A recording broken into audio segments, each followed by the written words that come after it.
Assalamualaikum Ibu. Waalaikumsalam. Izin memperkenalkan, nama saya Farhan Ahmad Mujadid. Saya dari Universitas Bakti Kencana yang akan melakukan penyuluhan tentang jamban bersih. Sebelumnya ini dengan Ibu siapa? Ibu Acel. Oh iya. Ibu tahu apa itu jamban? Tahu. Tahu. Nah, mungkin di sini jamban itu bisa dikategorikan suatu bangunan yang dipergunakan untuk membuang tinja atau kotoran manusia yang disebut WC ataupun toilet. Nah, itu manfaatnya untuk mencegah terjadinya penularan penyakit. Nah, dan adapun tipe-tipe untuk pembuatan jamban tersebut. Yang pertama, di sini ada yang disebut dengan borehole latrine, Bu.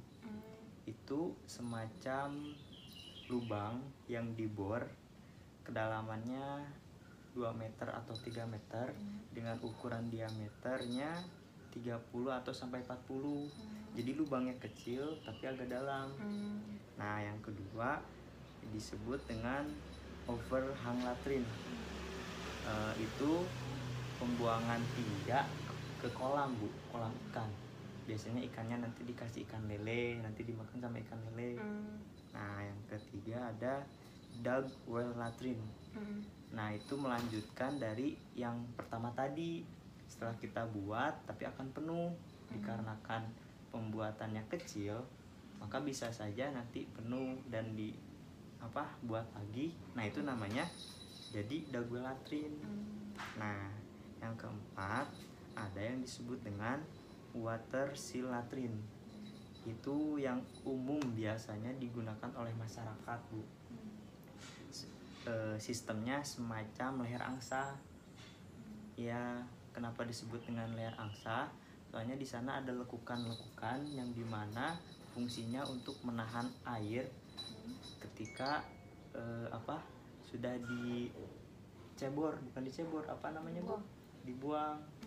Jadi ketika Ibu nyiram, cairnya nggak langsung hilang tapi tetap ada di sana. Nah, itu tugasnya supaya bau yang dalam spit tank itu tidak ke atas lagi, Bu. Nah, ya makanya itu kan semua orang itu menggunakan WC dengan tipe water seal latrine. Nah, adapun yang kelima ada yang disebut dengan basket latrine. Itu biasanya buat orang sakit, Bu, ataupun ada di rumah sakit yang kita kenal sebagai pispot.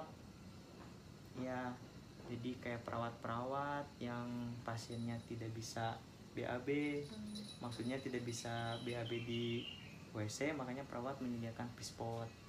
Si pasien BAB-nya di pispot tersebut. Nah, dan adapun yang keenam di sini yang disebut dengan trench latrine. Itu semacam pembuangan yang langsung ke sungai. Jadi Ibu buat jamban pinggir sungai, Ibu pembuangannya langsung ke sungai. Nah, ya. Ada yang ketujuh yang disebut dengan spit tank. Iya, spit tank. Dan itu biasanya lazim umum digunakan di masyarakat. Mungkin di rumah Ibu ada spit tank ya, Bu? Ada. Iya, ada. Perbedaannya spit tank sama yang tadi nomor 1 mungkin dari ukuran, Bu.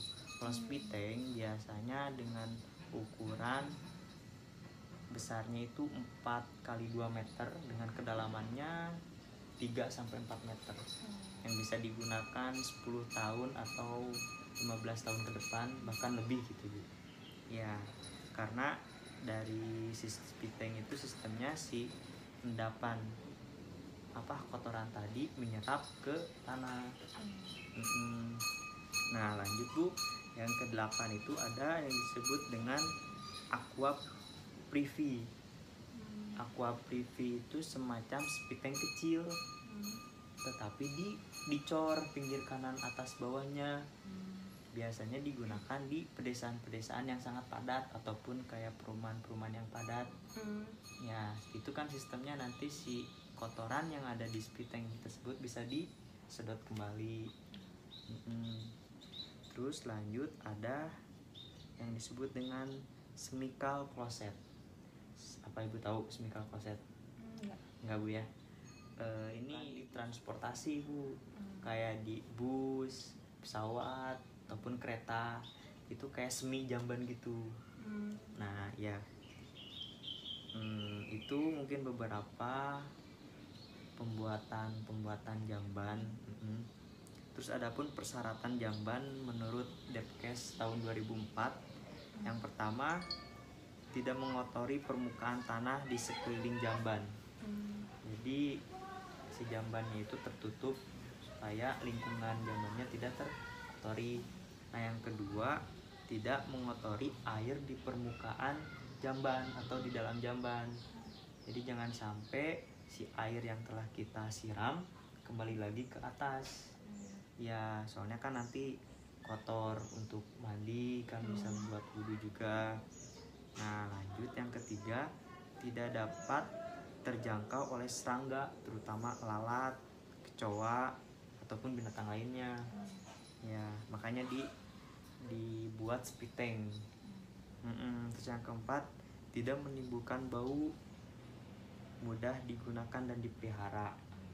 Iya, jadi jangan sampai spit tanknya terbuka. Makanya pembuatan spit tank itu harus sangat dalam dan tertutup. Tujuannya supaya tidak bau juga. Mungkin segitu yang bisa saya sampaikan. Ada pertanyaan Ibu? Paling idealnya jarak dari septic tank ke sumber air itu berapa meter? Idealnya jarak Jaraknya? spit tank ke sumur itu biasanya menurut Depkes lebih dari 11 meter Bu. Kalau spit tanknya di belakang rumah berarti si sumur bornya ataupun sumur airnya ada di depan rumah. Ya mungkin segitu saja dari saya. Mohon maaf atas kekurangannya ya Bu. Iya.